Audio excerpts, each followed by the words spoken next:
जदयू का भीम संसद 5 नवंबर को पटना में दलितों का होगा महाजुटान। संविधान बचाओ आरक्षण बचाओ देश बचाओ के संदेश के साथ बिहार के मुख्यमंत्री नीतीश कुमार की पार्टी जदयू 5 नवंबर को पटना में भीम संसद का आयोजन करेगी।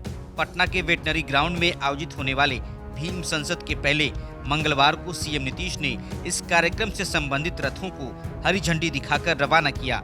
मुख्यमंत्री नीतीश कुमार की ओर से कहा गया कि भीम संसद रथ के माध्यम से राष्ट्रपिता महात्मा गांधी और बाबा साहब भीमराव अंबेडकर के आदर्श, विचार और उनके द्वारा किए गए कार्यों से लोगों को अवगत कराया जाएगा। दरअसल केंद्र की मोदी सरकार पर दलित पिछड़ा विरोधी होने का आरोप लगाते हुए जेडीयू ये आयोजन कर रही है। 5 नवंबर के कार्यक्रम के पूर्व जदयू राज्य के हर जिले में दलित पिछड़ा और अति पिछड़ा वर्ग के लोगों के बीच रथों के माध्यम से पहुंचेगी।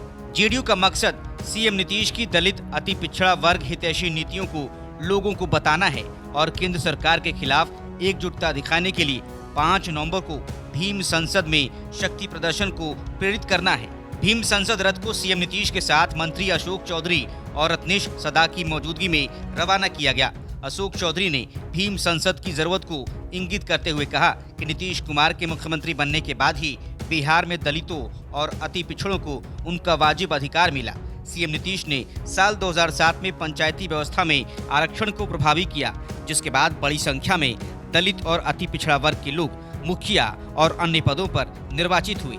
इसके साथ ही अनुसूचित जाति और अनुसूचित जनजाति विभाग और अति पिछड़ा वर्ग विभाग का गठन हुआ, जिसके बाद इन वर्गों के कल्याण के लिए कई योजनाएं क्रियान्वित हुई। वहीं बीजेपी पर कटाक्ष करते हुए मंत्री ने कहा कि भीम संसद के पूर्व इन रथों से दलित अति पिछड़ा वर्ग के बीच जाकर जदयू ये संदेश देगी कि जो आपके कल्याण और सशक्तिकरण के लिए खड़ा रहा है, आप भी उसके साथ रहें। उन्होंने कहा कि देश में दलितों के अधिकारों को छीनने का काम किया जा रहा है, इसलिए ऐसे दलों से जेडीयू लोगों को दूर रहने के लिए जागरूक करेगी। वहीं मंत्री रत्नेश सदा ने भाजपा को निशाने पर लेते हुए कहा कि जुमलेबाज और धोखेबाज से SC/ST वर्ग को बचना चाहिए। भाजपा और केंद्र सरकार लोगों में भ्रम फैलाकर उन्हें धर्म के नाम पर लड़ा रही है।